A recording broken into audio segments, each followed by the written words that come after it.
A gente continua nessa semana com a série de entrevistas com os candidatos a vice nas chapas presidenciais e hoje estamos recebendo o professor Christian Lobauer, vice na chapa de João Amoedo do Partido Novo. Professor, como vai? Bom dia, obrigado pela visita aqui aos estúdios. Obrigado a vocês, obrigado pelo espaço, uma satisfação estar aqui na Jovem Pan de novo, agora com outro chapéu, né? É isso. Bom, a nossa hashtag é professor Christian na Jovem Pan, Christian com CHR. Professor Christian na Jovem Pan, você pode interagir no nosso Twitter. Meia hora de entrevista, temos um intervalo no meio, depois desses 30 minutos, mais 1 minuto para as considerações finais do candidato a vice. Professor, muita gente fala que apesar de simpatizar com o Partido Novo, não vai votar em João Amoedo porque as chances são praticamente inexistentes. E agora começa essa onda do voto útil para não deixar o PT chegar também na vitória na corrida presidencial. Eu pergunto, por que isso vem acontecendo? Apesar de muita gente simpatizar, as pessoas não votam. Eu acho porque a gente tem 30 anos de história, de experiência política democrática e na maioria dos casos, na maioria dos brasileiros, com algumas exceções, todos sempre votaram no menos pior, né? Então, criou-se aí uma tradição, uma relação com a política que não é a relação que deve se ter. A relação que se deve ter, ainda mais quando você tem segundo turno, é você no primeiro turno votar em quem você realmente acredita. Então nós estamos tentando, durante todo esse período de apresentação da candidatura Amoedo, mostrar que ele é o candidato que as pessoas estão esperando. Primeiro, a gente tem a dificuldade de se comunicar, né? Porque as pessoas não conhecem a gente ainda, né? Mas quando conhecem, vem esse argumento aí, mas ainda não está na hora, mas eu gosto muito, mas não é agora. Por que não é agora? Nós não temos mais tempo a perder, esse país já está no limite, como a gente tem avaliado, todos nós aqui, é a eleição mais importante da história da República. Nós vamos ficar votando útil até quando, né? Então, assim, a gente tenta comunicar aqui a apresentação do candidato, a característica do nosso partido, o conteúdo do nosso estatuto, o plano de país que a gente tem, a visão de Brasil que a gente tem é muito melhor do que tem aí. Aliás, do que se apresenta agora, essa bipolarização aí, é um verdadeiro desastre para o Brasil. E o candidato que tem condição de apresentar um relançamento da política e um enfrentamento novo é o Partido Novo. Então, isso acontece porque acho que é um pouco a tradição de você tentar escolher o menos pior, evitar o desastre no Brasil. E ainda acho, sinceramente, Tiago, que está tudo aberto, viu? Está tudo aberto. Faltam 20 dias para as eleições, mas esses números todos que estão aí são todos mutáveis. Candidato, o que difere, um ponto que você considere importante, central, a candidatura do Partido Novo, por exemplo, da candidatura Bolsonaro, ou da candidatura petista, ou da candidatura do Ciro, do Alckmin? Qual é o ponto central, se for possível resumir numa questão central, que difere a candidatura do Partido Novo dos outros candidatos? Desses que estão aí, segundo as pesquisas de intenção de voto, entre primeiro a quinto lugar. Olha, Vila, a coisa mais importante, talvez, de todas, da nossa presença na política hoje, é que a gente construiu uma instituição. A gente construiu, desde 2010, com a fundação em 2011, um partido político de verdade. É uma instituição independente das pessoas. É uma organização que tem estatuto, tem um estatuto totalmente diferente dos outros 34 partidos brasileiros. Um estatuto que define seleção de candidatos, que tem que ter ficha limpa, não utiliza recursos públicos, não utiliza fundo partidário, não utiliza fundo eleitoral, que já vive de 25 mil brasileiros que contribuem com R$30 ou mais para o partido de forma voluntária e que controlam as nossas ações diariamente. Primeiro ponto. Segundo ponto, não é um partido de dono. O João não fez o partido para ele fez o partido para as pessoas, fez para o futuro. Nós vamos passar e o Partido Novo vai ficar. Terceiro aspecto aqui é um partido que tem uma ideologia, ninguém aqui se apresenta como gestor e não político. A gente está resgatando e está construindo uma nova classe política. Todos os candidatos são pessoas que não fizeram política, mas querem fazer política.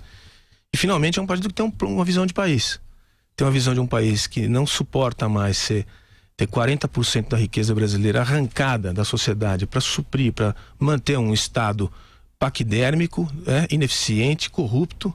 E a gente quer mudar esse quadro. É o único partido, para concluir, o único partido que apresenta um plano de ocupação de poder para tirar o poder de quem lá está e devolver parte desse poder ao povo e aos indivíduos, que são realmente as figuras mais importantes da sociedade. Quem é que vai criar riqueza, é quem vai criar empresa, é quem vai ter os seus recursos e gerir os seus recursos da maneira que bem entender.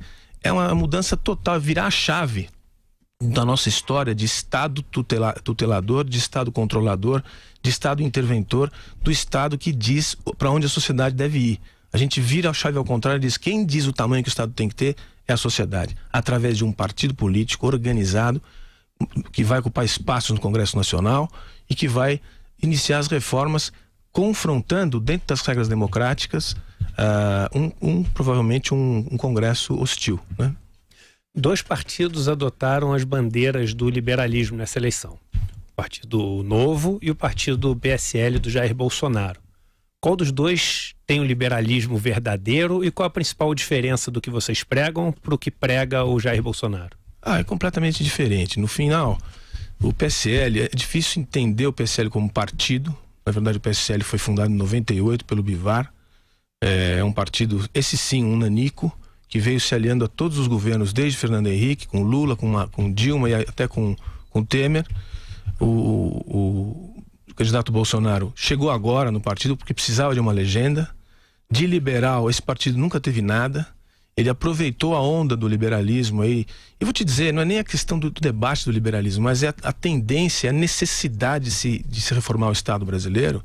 Isso entrou no discurso político faz pouco mais de um ano, de todos os discursos políticos, inclusive de hoje, do candidato Alckmin, por exemplo, também. Vou reduzir custo, vou não sei o quê. Por que não fizeram isso durante o período que estavam lá?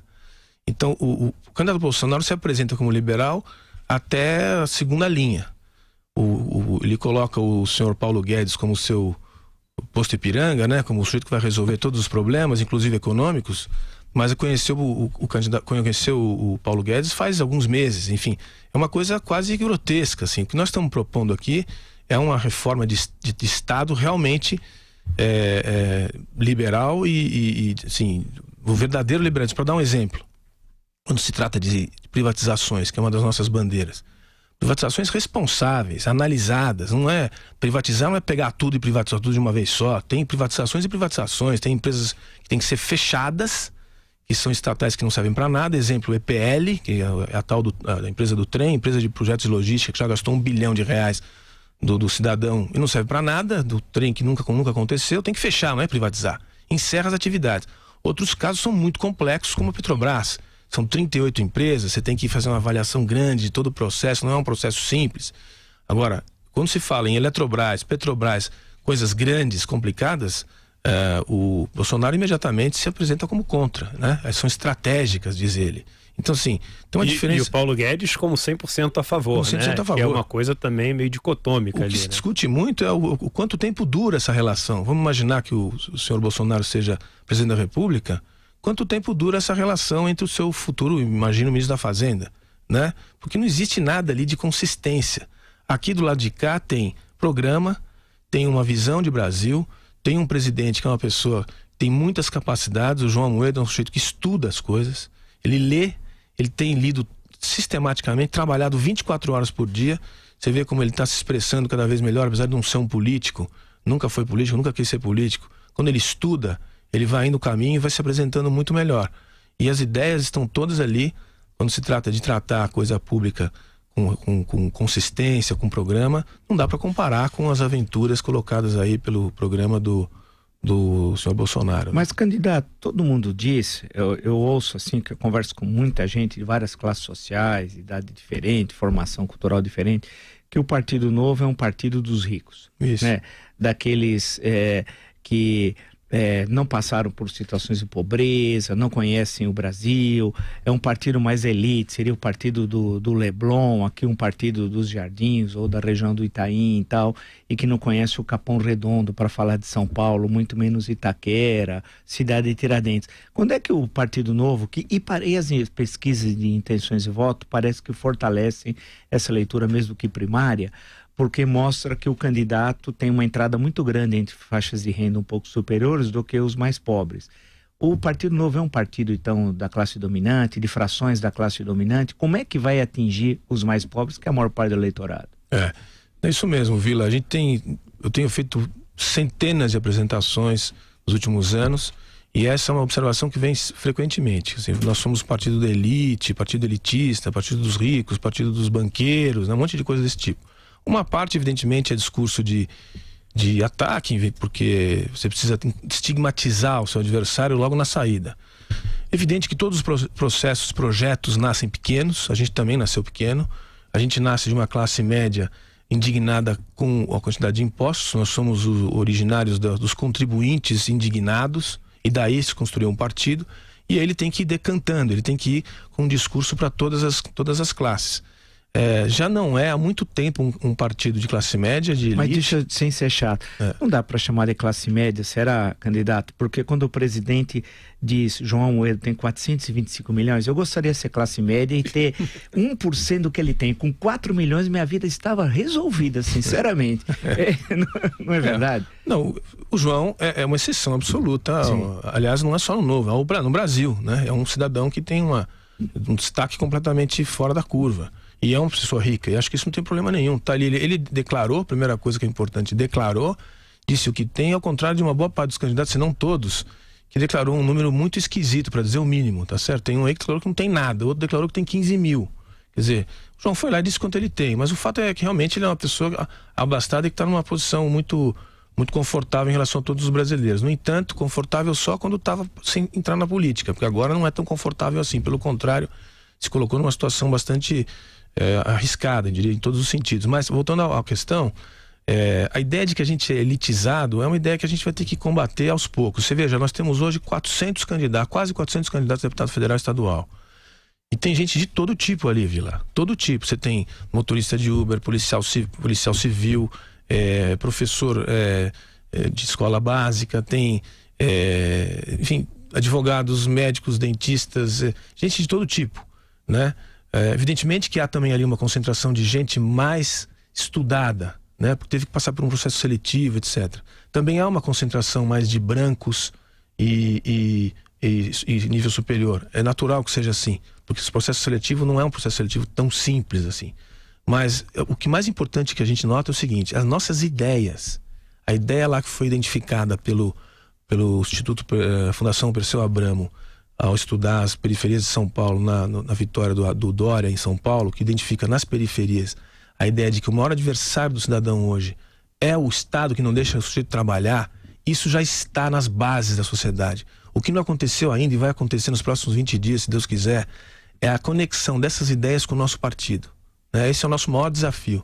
Mostrar que existe alternativa para o cidadão mais humilde, de uma proposta partidária que dê a ele aquilo que ele está procurando há muito tempo, que é: quero abrir o meu segundo carrinho de pipoqueiro, não consigo, porque eu tenho que ter 3 licenças do IBAMA, 5 licenças da Anvisa, 3 licenças do fiscal da prefeitura, e não consigo trabalhar. Nós somos exatamente a instituição partidária que está oferecendo ao cidadão mais humilde a oportunidade de ter renda e emprego no futuro.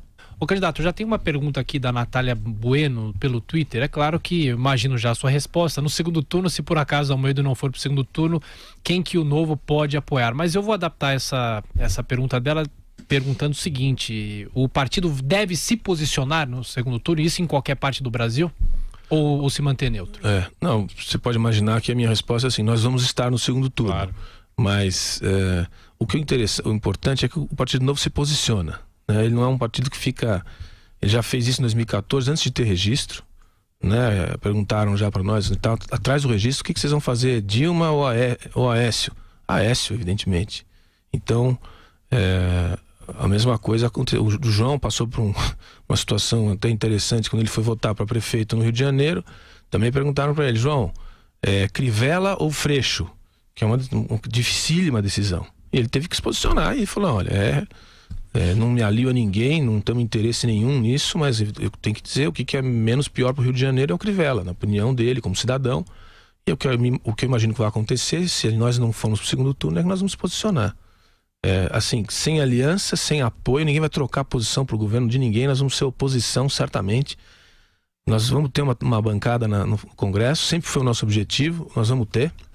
Não se sabe o tamanho que vai ter, mas vai existir uma bancada do Novo, que é bom para o Brasil, bom para a democracia, mas o posicionamento vai existir. Quando você fala que o João Amoedo tem lá os seus 400 e poucos milhões, de poucos milhões, é até engraçado de falar, né? E que não tem problema nenhum nisso, eu concordo que não há problema no sentido de que se ele ganhou de uma forma honesta, pagou os impostos, etc., ok, ele é até o símbolo aí do brasileiro bem-sucedido. Mas do ponto de vista social, eu vejo isso como um grande problema, sim. Eu comparo né, o nosso país, a nossa economia, é um parquinho de areia de uma escola. Para você poder fazer monte no parquinho de areia, em algum lugar vai ter buraco. Você pode até jogar mais areia no parquinho de vez em quando, porque o crescimento da economia é isso, é mais areia. Mas quando você tem montes muito grandes, é inevitável que você tenha muitos buracos. E o Brasil é o país que mais concentra renda no mundo. E no Brasil você não tem mecanismos de pegar os montes que ficam muito grandes e jogar areia de volta pro parque, como você tem a herança sobre riquezas. Em todos os países desenvolvidos do mundo, você tem heranças que chegam a alíquotas de 40%, 50%. Você tem uma progressividade no imposto de renda. E no Brasil você não tem esse tipo de coisa. Como vocês pretendem fazer com que o novo Brasil tenha menos amoedos e mais pessoas que possam colocar os filhos em boas escolas, em bons hospitais? Olha, a gente tem dito o seguinte, que a maior política social que existe é o emprego. Isso muita gente diz porque é meio platitude, tá certo? Mas o que a gente está dizendo é que quanto mais liberdade a sociedade tiver, liberdade em todos os sentidos, liberdade de empreender, liberdade de ir e vir, liberdade de fazer com o seu recurso o que você quiser, se quiser gastar todo o seu recurso, tudo que você ganhou em cerveja, você gaste, né? Quanto menos intervenção, menos recurso do seu trabalho você tiver que intervir para uma entidade abstrata que vai te devolver em benefícios sociais, melhor. E isso é uma bandeira completamente diferente de tudo que se fez no Brasil. O fato do João ter chegado a uma posição de elite dessa, realmente é um caso que poderia ter sido interpretado ou entendido, a gente até temia por isso, pela população, como uma coisa ruim. E pelo contrário, foi entendido como uma coisa boa.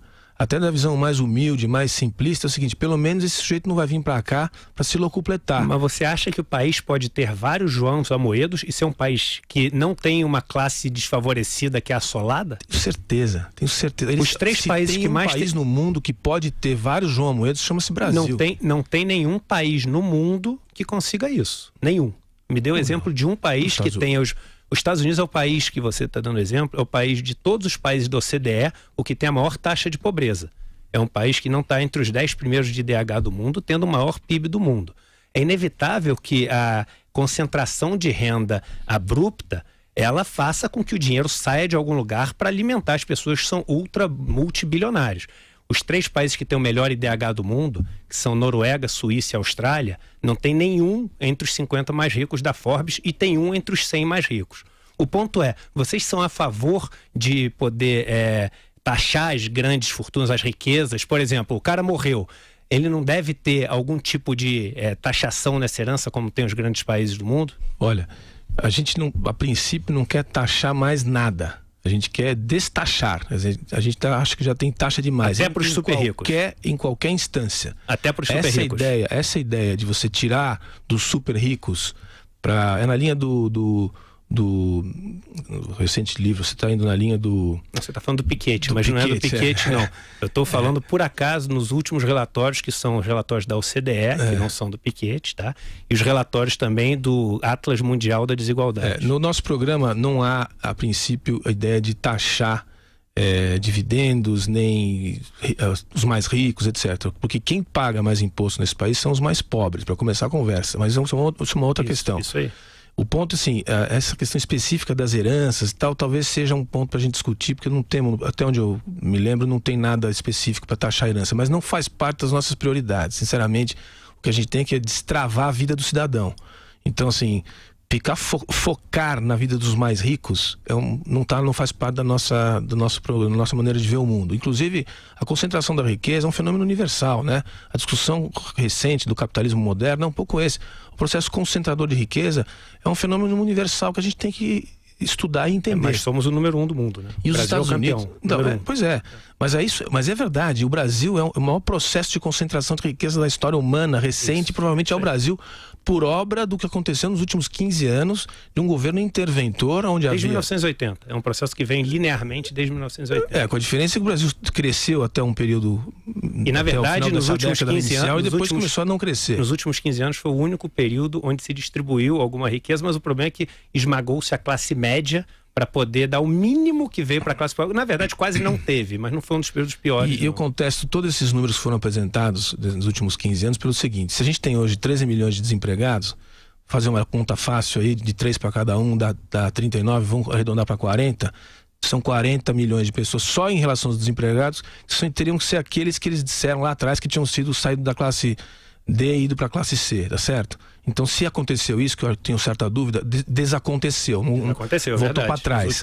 E o pior, hoje são 92 milhões de brasileiros na ativa e 23 milhões de brasileiros desocupados. Os 13 milhões mais 10 que nem procuram mais. Ou seja, 1 em cada 4 brasileiros vive de bico hoje. Quer dizer, que raio de processo de distribuição foi esse que deu nesse resultado? Então é tudo conversa mole. No final, o que não aconteceu, o que aconteceu em outros países, eu queria só pegar o caso dos Estados Unidos, que não é um país maravilhoso, referência mundial, tal, mas deve ser uma referência, sim, de sociedade de classe média. Isso os Estados Unidos são. São um país onde a classe média tem mais de 100 milhões de habitantes e boa parte dos americanos vivem numa situação muito melhor do que boa parte da humanidade. Então é um modelo que a gente deve, um país que a gente deve observar. Há outros, pode pegar o caso alemão, que é um alto estado taxador, importante, o sueco, etc. Mas olha a diferença histórica das instituições desses países, do que esses países passaram anteriormente e o que nós passamos. Nós somos americanos, estamos na América, um país jovem, um país grande, um país de mercado interno grande. Eu tendo a achar que a gente deveria focar em instituições com modelo mais americano, evidentemente com adaptações brasileiras. O senhor está falando sobre trabalho, o Partido Novo tende a reverter a reforma trabalhista que já foi aprovada e a proposta para a Previdência. É necessária a aprovação da Previdência? Olha, começando pelo trabalho, a reforma trabalhista nem começou, né? Ela foi, graças a Deus, graças aos brasileiros que tiveram finalmente a ideia de a capacidade de mudar essa legislação trabalhista parcialmente, que é muito antiga, muito inviável no mundo e no Brasil, né? Incomparavelmente ruim. Ela só começou, ainda falta muito para reforma trabalhista. Mas a da Previdência, que eu acho que é o grande ponto. Olha, o Brasil hoje arrecada 1,3 trilhão de reais em impostos federais. Desgastos sociais é 850 bilhões. Incorporando saúde, educação e a Previdência, que já está em torno de 650 bilhões de reais. Quer dizer, já é um índice de, como a gente dizia ali, de Dinamarca, de Alemanha, etc. Só que, quando você abre esse número, 40 milhões de brasileiros são beneficiados pelas aposentadorias e pensões. E 1 milhão de brasileiros, em 40 milhões, levam 220 bilhões de reais. É 11% do orçamento federal. De novo, é o maior processo de concentração de riqueza da história recente do homem. Não é possível que as pessoas aceitem um processo desse tipo. Então a reforma da Previdência é isso. Outro dia eu fui falar num chão de fábrica, me expressando dessa maneira como estou me expressando aqui, e não fui bem compreendido. É muito curioso. No chão de fábrica eu fui entendido como que vão acabar com a minha aposentadoria. E isso que tem de alguma maneira a ficar claro. A gente tem que mudar a maneira de explicar para as pessoas que mais de 70% das pessoas não vão ter nenhuma modificação na sua aposentadoria, mesmo as pessoas que estão no serviço público. Nós vamos mexer nesse processo. E o João vai colocar a reforma da Previdência como nos primeiros 100 dias no pacote de transformação do Brasil. Chega a reforma da Previdência, que é essa que a gente vem discutindo aí há alguns anos aí já, que é empurrar as idades para frente e fazer um processo de capitalização. E evidentemente mexer no futuro, porque o passado já, o que está garantido, não dá para mexer, nesses privilégios desse 1 milhão de brasileiros. Porque não é possível que 1 milhão de brasileiros levem 11% de tudo que se produz de imposto federal nesse país. É um processo muito cruel, né? Isso sim é crueldade, isso sim é concentração. E a gente sabe muito bem quem são esses 1 milhão, tá certo? Uma questão polêmica aí que envolve o Partido Novo, e você tocou de passagem, candidato, a questão das privatizações. O Partido Novo vai privatizar tudo, porque isso é um discurso que a gente tem visto, as pessoas têm insistido, têm falado. Vai privatizar tudo ou as tais empresas estratégicas, supostamente ou não estratégicas, sem entrar no mérito se são ou não. Qual é a proposta do Partido Novo em relação às empresas estatais? Olha, Vila, é importante essa oportunidade, porque assim, quando a gente tem uma linha para falar, a gente diz, nós vamos privatizar tudo, mas não é assim que as coisas funcionam. A gente tem noção das dificuldades e da diferença. São em torno de 149, em torno de 150 estatais federais, né? Você tem de tudo ali. Você tem uma Petrobras, que é um caso muito complexo, que demanda estudo, demanda provavelmente um processo lento de divisão de partes da empresa que podem iniciar um processo de privatização, outras não. até empresas que são altamente deficitárias que a gente tem que fechar. Nesse meio do caminho aí você tem, por exemplo, o Banco do Brasil. Você tem, boa parte das estatais não são 100% estatais. A Caixa, por exemplo, é 100% estatal. Como é que fica? Privatizaria a Caixa? Privatizaria a Caixa e tem que arrumar uma maneira de alocar os recursos do FGTS, que é o que todo mundo teme. E o Banco do Brasil? Né? Também. Privatizaria o Banco do Brasil. É possível melhorar o rendimento do FGTS, inclusive? Sem dúvida. No nosso projeto, no nosso programa tem um detalhamento para o FGTS, que assim, o FGTS é do trabalhador. O que a gente quer dar é a opção do trabalhador de usar, de ter acesso a ele como bem entender. Porque isso aí, na verdade, o que é o FGTS no Brasil? É um confisco. E o que faria com o BNDES, por exemplo? O BNDES é uma questão boa. Assim, a gente acha que num modelo ideal, né, uma concorrência, onde se houvesse uma concorrência de bancos, que aliás acusam a gente de ser também o Partido dos Banqueiros. Sim. O Partido dos Banqueiros é aquele que os dois grandes bancos convidaram para jantar alguns meses atrás, que não foi o Amoedo, foi um outro candidato. E a gente reconhece que existe uma concentração bancária que é prejudicial ao cidadão. Então tem que haver privatizando os dois maiores bancos públicos, se dobra o número de bancos já cria um ambiente de maior concorrência. Extinguiria o BNDES? Não, e aí o BNDES vem como uma opção que deveria ter um outro desenho, muito mais como um Exim Bank, como você tem em outros países, que é muito focado em alguns setores, para exportação, etc. Não é essa máquina enorme de transferência de recursos públicos para os amigos do rei, que é o que o BNDES virou. Esse país nunca fez política industrial de verdade. Ele utiliza o banco. O BNDES é um ajuste para um modelo financeiro que é disfuncional. Então entra no BNDES para reemprestar recursos a 3,5% para quem necessita, e o resto da população pega 39%. Então isso tá tudo errado. A gente tem que rever a posição do BNDES. Extinguir o BNDES é uma coisa que a gente ainda nunca discutiu, mas certamente ele vai mudar de patamar, vai ter um outro tipo de administração que não é a que a gente teve até hoje, que é uma aberração. Quer dizer, é um modelo financeiro que não funciona e como consequência você tem um banco público que tenta viabilizar a economia por outras vias. Quando você pega os candidatos à presidência, dois candidatos, o Meirelles e o Amoedo, juntos, eles têm quase R$1 bilhão declarado. E os dois, a coincidência dos dois é que são dois que eram banqueiros, trabalhavam no setor de bancos. Na verdade, o Meirelles bancário, porque ele era contratado, não era dono do Bank Boston. Nos últimos anos, que a gente viu a maior crise de todos os tempos, o único setor brasileiro que teve lucro recorde atrás de lucro recorde, sem ter um trimestre onde isso não aconteceu, foi o setor dos bancos. O Amoedo fez a carreira dele toda num dos maiores bancos do país, e as maiores intenções de voto que eles têm vêm das pessoas que estão nas classes sociais mais altas, inclusive nos banqueiros. Como acreditar que um candidato como o Amoedo pode enfrentar os bancos, que são hoje em dia quem mais corroem o poder de compra dos brasileiros, com essas taxas de juros altíssimas, que essa não tem lugar nenhum do mundo, né? E o Brasil não é um dos países que tem maior inadimplência do mundo. A média de inadimplência do Brasil, as pessoas acham errado isso, é abaixo da média mundial. Como enfrentar esse setor tendo vindo desse setor? Faltando 2 minutos, tá, candidato? Nossa, que rápido. 2 minutos, muito rápido. Primeiro eu vou dizer a você que o problema do setor financeiro é que como é que nós vamos enfrentar essa questão aí? Os últimos 15 anos, quem fez os bancos terem a maior performance da história das suas instituições foi o governo do PT. Para começar a conversa, quem privilegiou os bancos e privilegiou as classes de forma mais baixa, de forma demagógica, foi o governo anterior, tá certo? Então, assim, não é culpa do Amoedo, nem dos outros banqueiros, nem do Meirelles, nem de ninguém, que os bancos tiveram a facilidade que tiveram para ganhar dinheiro. Foi o governo que foi incompetente o suficiente para fazer isso, ajudou a concentrar e, em boa parte, foi sustentado por esse modelo. Então, a gente quer enfrentar certamente esse modelo. A gente tem que medir as pessoas pelo que elas fazem, não pelo que elas falam, tá certo? O João que fez o patrimônio dele trabalhando, está tudo aí declarado. Se ele tivesse sido engenheiro e a engenharia tivesse indo bem, provavelmente ele teria ficado rico como engenheiro, não como funcionário de banco. Banqueiros do que engenheiros ricos no Brasil. Todos as grandes cabeças dos engenheiros, né, da nossa geração, aí foram trabalhar em banco porque não tinha como construir nada, porque esse país inviabilizou a infraestrutura e deu nisso. Foram as melhores cabeças dos engenheiros foram trabalhar para os bancos. Então eu acho que ele teria tido sucesso também como engenheiro, como qualquer atividade. Então, como os bancos foram grande fonte de riqueza nesse país, por questões aí que você colocou, tá aí quem estava nos bancos e soube trabalhar ganhou dinheiro. Então não vejo nenhuma dificuldade nisso. Eu acho que a gente tem que enfrentar. O João tem dito sistematicamente que ele vai enfrentar essa dificuldade dos bancos. Olha, vamos abrir um parênteses aqui, não tem discurso contra banco. O negócio é o seguinte: Os bancos também estão todos indo embora do Brasil. Por que estão indo embora? Porque se você não for gigante, você não consegue ter banco nesse país.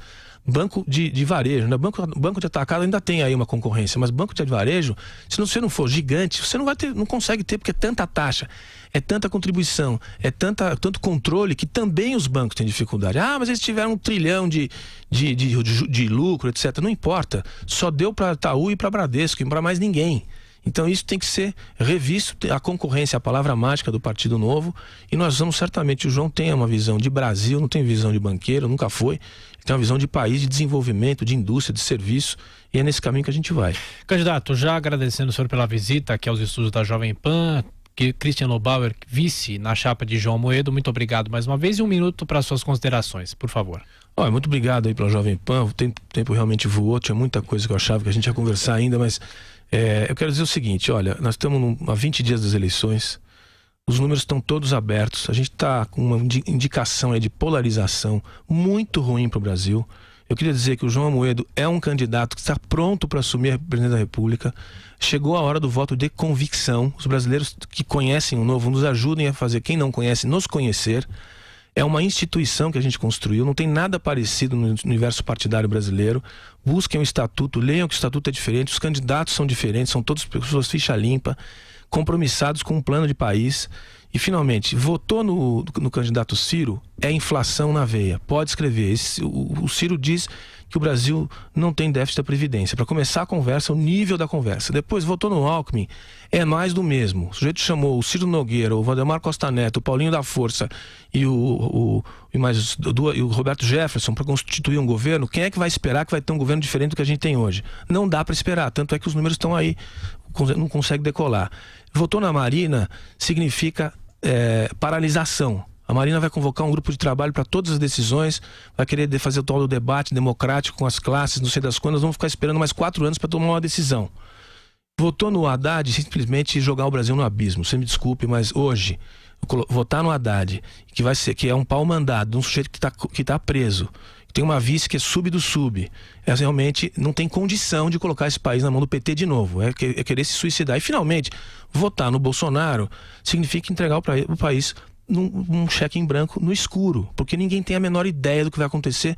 O Brasil não tem tempo para aventura. O que nós temos aqui é um candidato viável, um sujeito que estuda, que tem posições, que vai constituir um governo técnico que vai enfrentar todos os desafios que a gente tem pela frente, inclusive de um congresso hostil, que é o que a gente vai ter lá adiante. Muito obrigado. Obrigado. E lembrando que nós já entrevistamos aqui nessa nossa série o general Milton Mourão, vice de Jair Bolsonaro, Ana Amélia, de Geraldo Alckmin, Paulo Rabelo de Castro, vice de Álvaro Dias, Germano Rigoto, vice de Henrique Meirelles, Eduardo Jorge, vice de Marina Silva.